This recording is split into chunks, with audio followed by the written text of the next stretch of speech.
Nithyanandam, this is Bodhana bringing you another in the video series. Although this is not going to be about doing Nithyananda yoga in the women's prison today. Today I want to talk to you about getting a spiritual name. It's actually one of my favorite experiences I've ever had with Swamiji. So first, notice the beautiful bush behind me, and you'll hear some outside noises of construction. I'm still here at Bengaluru Adinam in South India, getting ready for Sadashivoham 2016. One of the things I wanted you to notice is I'm wearing a black bindi today, which is from the Yananjana, or the sacred eyeliner. Swamiji's given this as a gift, one of the alchemical products that's there to help open the three eyes, the third eye and then the two physical eyes. So, getting a spiritual name. So I've been living in Yellow Springs for a long time, and a lot of people I knew actually were taking other names legally. Lori Dream Spinner, Mary Beth Wolf, lots of different kinds of names like this. So it was intriguing, but I wasn't really into the animal or those kind of aspects of it. There was a name I had loved since childhood, and I had debated changing my name to that. But in the end, I met Swamiji and had the most profound change that you can imagine. So I'll remind you again that in 2006 I met Swamiji at a talk at a Hindu temple in Dayton. That was followed by 2 other talks. And then the half-day Life Bliss program session was offered. At the end of that session, they invited anyone who was interested in becoming an acharya, a teacher, to attend a 2-week teacher training. Here comes some more of the construction. This is a tractor. Let's just wait till it goes by. It's a Massey Ferguson. Okay, so anyway, I had done those programs, as I mentioned in another video, but I really wanted to do one of the 4-day programs with Swamiji. And at this point, the order was that you would do Life Bliss program, followed by NSP, Nithyananda SPurana Program. That program was happening in New York, so I had signed up for it, registered and paid. And actually, the very day I was going to leave for the program, I happened to think I should look at my email, and I did. It was a good thing because that program was changed. Swamiji had had a family situation, and the program was going to be taught by someone else. So I really wanted to do a program with Swamiji, so I looked at the schedule, and then I changed my plans to going out to Seattle. This worked perfectly for me because I lived in Seattle for a number of years after I graduated from college. It's just a gorgeous place. I lived right on Puget Sound, and I was really happy to go back and reconnect with some old friends and see the beautiful water and the land. So it was finally time, and I headed out to Seattle, and then finally it was time for the Nithyananda SPurana Program. There was a ton of people there. A lot of them had just done the program the week before in Vancouver, the weekend before. And we're coming back a second time for the program. That was the first thing that blew me away. Like, this program is that good that people would spend 2 weekends out of their life and, you know, face the cost of 2 programs back to back. So I was really anticipating and ready. Finally, the program started. Back in those days, they didn't always start on time, so there was a lot of anticipation. And one of the things happening during this anticipatory period where a lot of people were talking about getting a spiritual name and trying to decide would they get one or would they not get one, what name did they think they'd get. So I didn't know anything about this. I was asking people the questions about it, but I didn't find any answers that were really satisfactory. So we sat in the first session with Swamiji, and even that, my first session with Swamiji, I mean, I said I sat at the temple for the talks, but this was very different, this Nithyananda SPurana Program. Anyway, Swamiji then opened the floor for questions and answers, and it was my opportunity. So I raised my hand and immediately said to Swamiji, Swamiji, what would one get if one got a spiritual name? Or maybe I said directly, what would I get if I got a spiritual name? Swamiji began talking, but I don't think I heard any of the words he said. What happened is that I had a mystical experience that Swamiji took me to.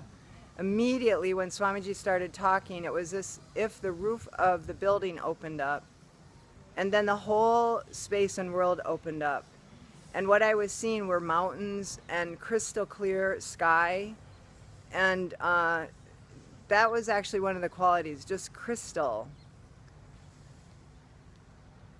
It felt like there was also green, like maybe a lot of evergreens that was connected to these mountains, and there was a lot of white, like perhaps there was snow on the mountains. And none of that mattered. Actually, I can even see it right now in my vision. It was just this vast mountainous space, and Swamiji was both sitting in that space, but was also the space itself. And I was experiencing that space. I'm not sure if I saw myself in it, but I was experiencing it. And it was the most profound experience I had had to that point in my life. So this was my experience of getting a spiritual name. The question was asked, what would I get if I took a spiritual name? This was the profound experience that I had as an answer. So then it was as if I came down and the wall or the ceiling of the room became intact again, and again I was sitting in front of Swamiji, and he was finishing up with his answer. And in response to his answer, I said, well, if that's what you get by getting a spiritual name, I'm definitely getting one. And I signed the paper immediately to get a spiritual name. Now, when you get a spiritual name, it's a huge gift from your guru. It takes time, life, and energy for the teacher to give you the name. He looks at your being, he looks at the astrology of you, and he looks at, he talked about that people they come as either heart people or intellect people or being people. Maybe this is what I talked about, looking at the being level. Anyway, he spends time looking at 3 different aspects before he chooses the name. Then, when the name is given and you use it and other people use it for you, what happens is this name is the quality, the highest quality that you came onto the planet for. So that anytime anybody calls you by that spiritual name, they're literally calling you, calling you to the deepest and highest aspects of you. Swamiji said you can even use the spiritual name as a mantra, which I've done before. I've just practiced saying the name Bodhana over and over. So it's a huge, huge gift. It's not to be taken lightly. In respect for the gift, Swamiji asked that we change our name legally, which is not altogether an easy thing. It can take several months and it can take a sum of money. But I'm telling you, the experience Swamiji gave me in NSP in Seattle in 2006 was so profound, I was willing to do anything for that name. Not like, I don't want to say it like that.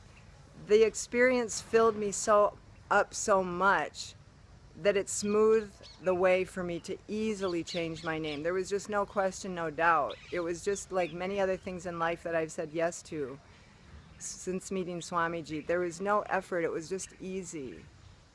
So that happened pretty quickly.